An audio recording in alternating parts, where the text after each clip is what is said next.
কুকুরকে বাঁচাতে গিয়ে সড়ক দুর্ঘটনায় মৃত্যুর মুখে যুবক সজীব শেখ। দুর্বিষহভাবে চরম অর্থকষ্ট আর শারীরিক যন্ত্রণায় প্রতিনিয়ত ভুগতে হচ্ছে তাকে। কুকুরে বাঁচাইতে যে আর কি গাড়িটা পল্টি খেয়েছে, পল্টি খেয়ে গাড়ি উপর পড়ছে, মাজায় মারাত্মকভাবে আহত হয়েছে। গোপালগঞ্জের কোটালীপাড়া উপজেলার কুরপালা গ্রামের সজীব শেখ পেশায় টমটম চালক। গত 17 রমজান এক মর্মান্তিক সড়ক দুর্ঘটনায় গুরুতর আহত হন সে। একটি কুকুরকে বাঁচাতে গিয়ে নিয়ন্ত্রণ হারিয়ে টমটম উল্টে যায়, আর তাতেই তার কোমরের 7টি হাড় ও বাম পায়ের গোড়ালি ভেঙে যায়। পেশায় একজন টমটম চালক, 17 রমজান অ্যাক্সিডেন্ট করছি।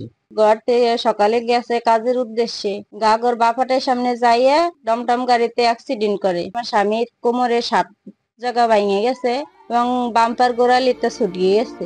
স্থানীয়রা তাকে উদ্ধার করে কোটালীপাড়া উপজেলা স্বাস্থ্য কমপ্লেক্সে নিয়ে যায়। সেখান থেকে উন্নত চিকিৎসার জন্য ঢাকায় স্থানান্তর করা হয়। কেসারেন শেকড় থেকে শিখরে।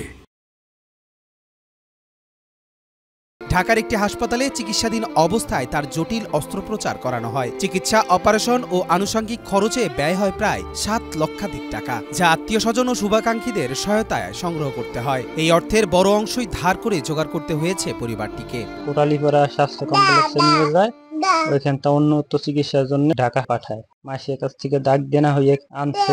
1 মাসের জন্য বাড়ি নিয়ে এসেছি। ওষুধপাতি তো খাইতেছে। আমরা ধার দেনা হইয়া অপারেশনটা করাইছি। সজীবের স্ত্রী করিমা বেগমের ভাষ্যমতে এনজিও থেকে লোন নিয়ে টমটম গাড়ি কিনে চালাতো সজীব। তা দিয়ে স্ত্রী সহ 2 সন্তান নিয়ে ছোট সংসার চালাতেন তিনি। কিন্তু এই দুর্ঘটনার পর সব থমকে গেছে। এখন ঔষধ কেনার টাকাও নেই, চুলাতে আগুন জ্বলছে না এই পরিবারটির। এতদিন প্রতিবেশীরা যেটুকু দিয়েছেন তা দিয়ে কোনো মতে চলছে সংসার, কিন্তু মানুষ আর কতদিন দিবে? তো করে অনেক টাকা চলে গেছে। মাসের কাছ থেকে ডাক দেনা হইয়া আনছি সুদে ব্যাজে, এখন তো সংসারই চালাইতে পারতেছি না। আর গাড়িটাও কিনছিলাম কিস্তি উঠাইয়ে। আমি তো মানুষের কাছ থেকে অনেক ধার দেনা করে এই যাবৎ চলছি। গ্রামে অনেকে আমার সাহায্য সহযোগিতাও করছে। সম্প্রতি ঢাকায় পরীক্ষা নিরীক্ষার মাধ্যমে জানা গেছে কোমরের 6টি হাড় জোড়া লাগালেও একটি হাড় এখনো ঠিক হয়নি, আর একবার অস্ত্রোপচার জরুরি। তবে তাতে প্রয়োজন আরও টাকার।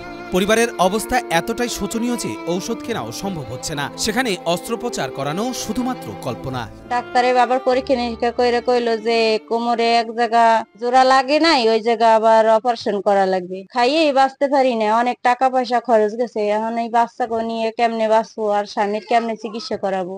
এখন যদি আমার স্বামীর আবার অপারেশন করা হয়, তাই টাকা পয়সা আমি কই পাবো? এ অবস্থায় অন্ধকার ভবিষ্যতের মুখোমুখি সজীব ও তার পরিবার। তাই সজীবের পরিবার সহ সহকর্মীদের আহ্বান, সমাজের বিত্তবান বা সরকার এগিয়ে আসবে একজন পরিশ্রমী, সৎ ও সাদামাটা মানুষের জীবন বাঁচাতে। এখানে আপনারা যদি কিছু সহযোগিতা করতে পারেন, সাহায্য করতে পারেন, ভালো হয়। আমার স্বামীর জীবন, আমার 2টা বাচ্চার জীবন তো অন্ধকার। এখন যদি আমাকে কেউ পাশে দাঁড়াইতো, আমাকে সাহায্য সহযোগিতা করতো, তাই আমরা তার উপর অনেক কৃতজ্ঞ থাকতাম। আমার ভাইটা যাতে একটু সুস্থ হয় সে ব্যাপারে একটু সহযোগিতা করেন আমাদের। একদম অচল অবস্থা, সংসারও চলে না, তার ওষুধও চলে না, চিকিৎসা বন্ধ। এখন আপনারা সাহায্য করলে গরিব মানুষ হয়তো তার চিকিৎসা হইতো। একটু সাহায্য সজীব ও তার পরিবারের জন্য বাঁচার আলো হতে পারে। তাই সকলের এগিয়ে আসা উচিত, মনে করেন সচেতন মহল।